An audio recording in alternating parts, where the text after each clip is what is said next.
Assalamu alaikum. In the last lecture, we have discussed about the prokaryotic cells. Now we will discuss about the eukaryotic cells. The eukaryotic cells include all protists, plants, animals and fungi. बताता है कि यूकेरोट्स जो होते हैं वो include करते हैं protist, फंजे, animal and fungi, इसमें आ जाएंगे. In eukaryotic cells, there is an extensive compartmentalization of cytoplasm through the presence of membrane bound organelles.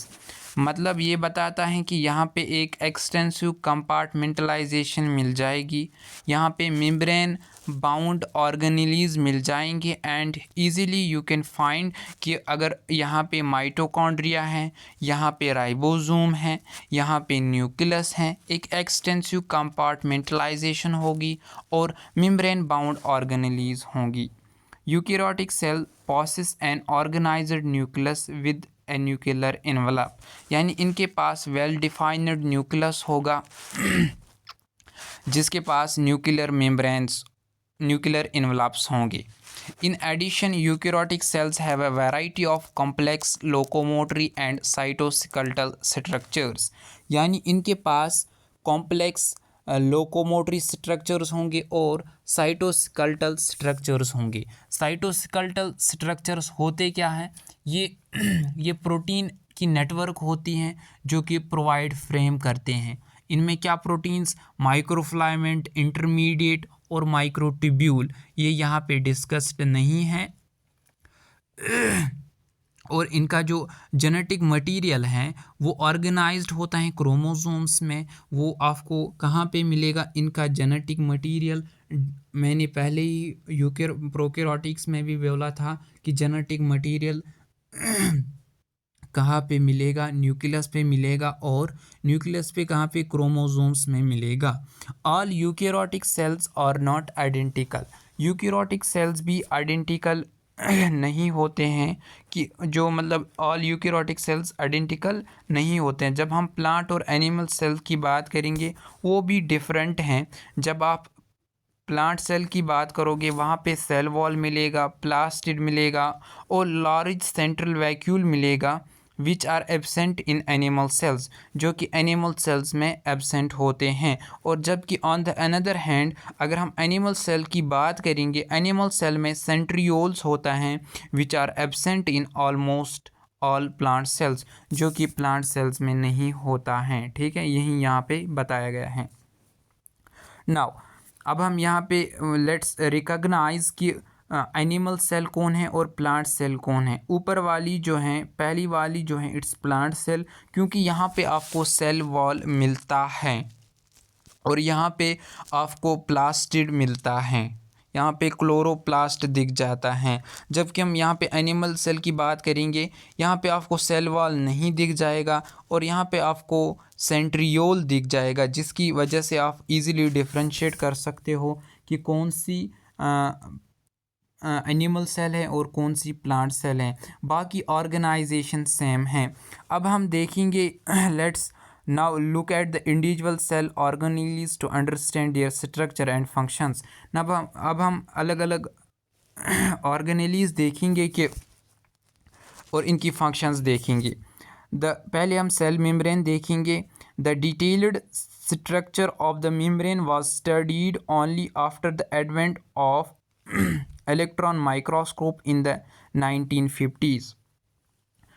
जो सेल मेम्ब्रेन है इसकी डिटेल्ड स्टडी कब हमने पाई? जब इलेक्ट्रॉन माइक्रोस्कोप की डिस्कवरी हुई 1950s में. मीनवाइल हम केमिकल स्टडीज़ पढ़ते हैं कि सेल मेम्ब्रेन की, जैसे कि अगर हम ह्यूमन रेड ब्लड सेल की बात करेंगे, आरबीसीज़ की बात करेंगे, आरबीसीज़ में जो साइंटिस्टों ने इनेबल्ड किया कि इनको मतलब उन्होंने क्या किया? डिड्यूस्ड, उन्होंने पॉसिबल स्ट्रक्चर्स को डिड्यूस किया. उन्होंने possible structures of the plasma membrane deduce किए हैं वहाँ पे. अब इन स्टडीज़ की वजह से हमें क्या पता मिलता है कि सेल मेम्ब्रेन जो है वो कंपोज्ड होता है किसका? लिपिड एंड प्रोटीन्स का. The major lipids are phospholipids. वो फास्फोलिपिड्स होते हैं जो कि अरेंज कैसे होते हैं? बाइलेयर होते हैं. Also the lipids are arranged with in the membrane with the polar head. ये जो लिपिड होता है इसके पास पोलर हेड होता है और इसके पास नॉन पोलर टेल होती है। समझ में आया? पोलर हेड होता है जो कि आउटर साइड होता है, ठीक है, आउटर साइड। और हाइड्रोफोबिक क्या होती हैं? हाइड्रोफोबिक टेल होती हैं जो कि इनर साइड की होती हैं, ताकि और यहाँ पे आपको क्या मिलेगा? Hydrophobic tail towards the inner part, ठीक है। This ensures that non polar tail of saturated hydrocarbons, यानी कि ये जो टेल होती हैं, नॉन पोलर टेल होती हैं लिपिड की, नॉन पोलर टेल जो होती हैं वो सेचूरेटेड यानी कि सिंगल बॉन्ड्स की बनी होगी, और that are surrounded by hydrocarbons, ताकि ये एक्वस इन्वायरमेंट से इनको प्रोटेक्ट करती हैं। एक्वस इन्वायरमेंट से टेल को क्या करते हैं? प्रोटेक्ट करते हैं, क्योंकि टेल जो है वो हाइड्रोफोबिक हैं, ठीक है। हाँ, इन एडिशन फॉस्फोलिपिड्स के अलावा मेम्ब्रेन क्या करता है? प्लाज्मा मेम्ब्रेन में कोलेस्ट्रॉल भी पाया जाएगा। लेटरल बायोकेमिकल इन्वेस्टिगेशन जब की गई तो सेल मेम्ब्रेन में पॉसिस सेल मेम्ब्रेन में पाया गया कि प्रोटीन्स भी होंगे और कार्बोहाइड्रेट भी होंगे, और the ratio of protein and lipid varies considerably in the different cell types. यानी कि ये जो प्रोटीन और लिपिड होता है ये वेरी करेगा, इनका रेशियो वेरी करेगा। इन ह्यूमन बींग्स अगर हम ह्यूमन बीइंग आरबीसी देखेंगे वहाँ पे 52% प्रोटीन मिलेगा और 40% क्या मिलेगा आपको? लिपिड मिलेगा। बाकी 8% क्या है? वो कोलेस्ट्रॉल हैं, कार्बोहाइड्रेट्स एट्सेट्रा हैं। यहाँ पे 52% प्रोटीन मिलेगा और 40% लिपिड मिलेगा। ये मतलब फिक्सड नहीं है कि मतलब प्रोटीन ही ज़्यादा हो, ठीक है। जब हम माइलिन शेथ की बात करेंगे वहाँ पे क्या होता है? लिपिड ज़्यादा होता है और प्रोटीन कम होता है। Depending on the ease of extraction की बेसिस पे membrane protein can be classified as integral and peripheral. यहाँ पर प्रोटीन्स भी होते हैं और इसको actually it needs here concept, यहाँ पे थोड़ा कंसेप्ट बिल्ड की ज़रूरत होगी।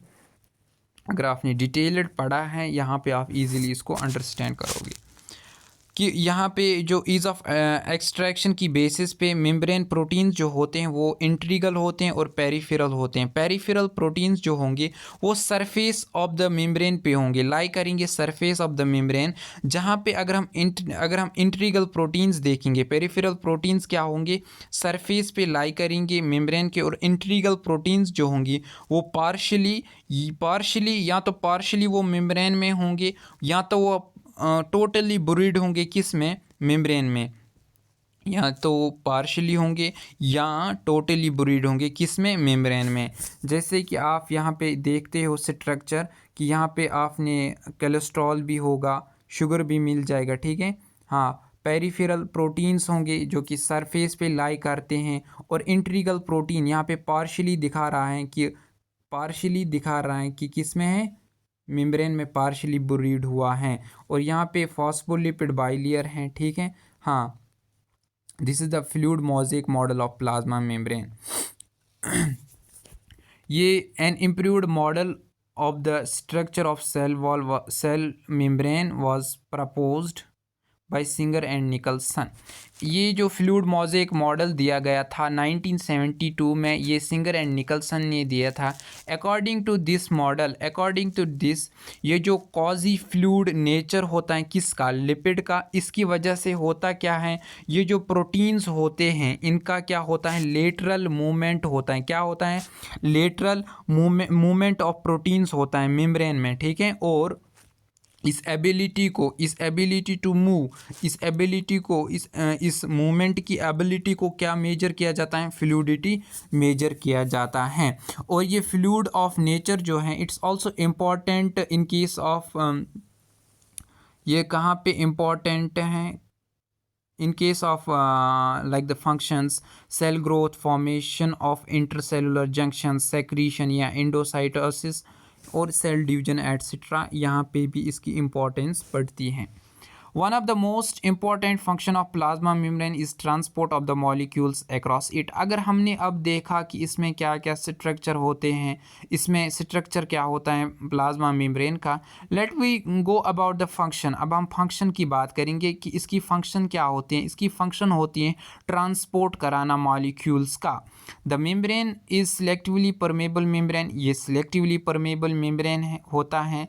ये हम 9th से पढ़कर आए हैं कि सिलेक्टिवली परमेबल मेम्ब्रेन होता क्या है, कि किस चीज़ को ट्रांसपोर्ट होना है, इट नोज वेरी वेल। ठीक है, हाँ। To some molecules present on either side of it. Many molecules can move briefly across the membrane without any requirement of energy and this is called passive transport.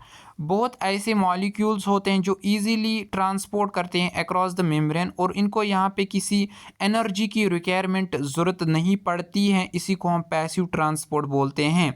और जो neutral solutes होते हैं वो भी क्या करते हैं, मूव करते हैं across the membrane by the process of simple diffusion. Simple diffusion की प्रोसेस से वो क्या करते हैं, मूव करते हैं across the membrane along the concentration gradient, यानी कि फ्रॉम हायर कंसंट्रेशन से लोअर कंसंट्रेशन। और वाटर का भी मूवमेंट हो सकता है, वाटर का भी मूवमेंट होता है, जैसे कि वाटर में also move across the membrane from higher concentration से लोअर कंसंट्रेशन। और वाटर की मूवमेंट बाय डिफ्यूजन, इसको क्या बोला जाता है, ऑस्मोसिस बोला जाता है। ठीक है, as the polar molecules cannot pass through the non-polar lipid bilayer। अगर अब पोलर मॉलिक्यूल जो होंगे और इनको ट्रांसपोर्ट करना होगा, ये डायरेक्टली ट्रांसपोर्ट नहीं होंगे, क्योंकि जब आप लिपिड की बात करोगे वहाँ पे नॉन पोलर टेल होती हैं और यहाँ पे इसीलिए यहाँ पे क्या होते हैं कैरियर प्रोटीन की रिक्वायरमेंट पड़ जाती हैं ताकि जो ट्रांसपोर्ट हो वो फैसिलेट हो। ठीक है, ट्रांसपोर्ट फैसिलेट हो अक्रॉस द मेम्ब्रेन, यानी कि यहाँ पे पंप की ज़रूरत पड़ती है। अगर आपने पढ़ा होगा डिटेल्ड में तो यहाँ पे पंप की ज़रूरत पड़ती है। कुछ ऐसे आयंस होते हैं, ठीक है, कुछ ऐसे आयंस या मॉलिक्यूल्स होंगे जो कि ट्रांसपोर्ट करते हैं अक्रॉस द मेम्ब्रेन, मेम्ब्रेन के थ्रू ट्रांसपोर्ट करते हैं। ठीक है, मगर वो अगेंस्ट कंसंट्रेशन ग्रेडियंट काम करेंगे। ठीक है, ट्रांसपोर्ट होगा अगर अगेंस्ट कंसंट्रेशन ग्रेडियंट, यानी कि फ्रॉम लोअर कंसंट्रेशन से हायर कंसंट्रेशन। और ये प्रोसेस जो है यहाँ पे ये डिपेंडेंट, एनर्जी डिपेंडेंट प्रोसेस हैं। यहाँ पे एनर्जी की प्रोसेस, यहाँ की एनर्जी की ज़रूरत होगी इनमें, जहाँ पे ATP यूटिलाइज होता है और इसी को एक्टिव ट्रांसपोर्ट बोले जाते हैं। और जहाँ पे example Na sodium potassium pump की ज़रूरत पड़ती है। नाउ अब हम सेल वॉल देखेंगे। सेल वॉल क्या होता है, cell wall as you may recall a non living rigid structure होता है जिसे हम सेल वॉल बोलेंगे। और ये क्या करता है, ये outer covering for plasma membrane बनाता है, किन की, फंजे और प्लांट्स की। एनिमल्स में सेल वॉल एब्सेंट होता है। Cell wall not only gives shape to the cell and protects the cell from mechanical damage and infection। Cell wall only shape ही नहीं देता है सेल की, बल्कि ये सेल को प्रोटेक्ट भी करता है डैमेज या इन्फेक्शन से। It also helps in cell to cell interactions में भी ये हेल्प करता है। और प्रोवाइड इस बैरियर, जो बड़े मॉलिक्यूल्स होंगे इनके लिए भी ये बैरियर प्रोवाइड करता है, barrier to undesirable micro molecules. Algae के पास सेल वॉल होता है जो कि बना होता है सेलुलोज का, गिलेक्टेंस का, मैनेंस और minerals like calcium carbonate. while in other plants it consists of a cellulose, hemicellulose, pectins and proteins. ठीक है, यहाँ पे एल्गी का सेल वॉल किस किस का बना होगा, cellulose, galactans, mannans and minerals like calcium carbonate. और जहाँ पे हम किसकी बात करेंगे, अदर प्लांट्स में सेलुलोज, हेमीसेलुलोज, पैक्टिन्स और प्रोटीन्स भी मिल जाएंगे। The cell wall of a young plant cell, the primary cell wall is capable of, पहले क्या होता है, एक प्राइमरी सेल वॉल होता है, ठीक है, जो कि कैपेबल ऑफ ग्रोथ होता है, फिर वो ग्रेजुअली डिमिनिश होकर एक मैच्योर सेकेंडरी सेल वॉल बन जाता है। ठीक है, और the middle lamellae is a layer mainly of calcium pectate. Middle lamellae क्या होती हैं, एक लेयर होती हैं, ठीक है, किसकी? कैल्शियम पेक्टेट की, जो कि होल्ड करता है, या ग्लू बोलो, होल्ड करता है डिफरेंट नेबरिंग सेल्स को। नेबरिंग सेल्स को क्या करता है? होल्ड करता है। और cell wall and the middle lamella may be traverse, किसे ट्रेवर्स होगी? By, sorry for the disturbance, घर वाले आ गए थे। The cell wall and the middle lamella may be traversed by plasmodesmata से ट्रेवर्स होते हैं, जो कि क्या करते हैं? नेबरिंग सेल्स की साइटोप्लाज्म को क्या करते हैं? कनेक्ट करती हैं। ठीक है, हाँ। तो आई थिंक अभी मेरा गला भी ख़राब हुआ है, otherwise Indo membrane system target था पढ़ना। So let's finish here, thank you very much.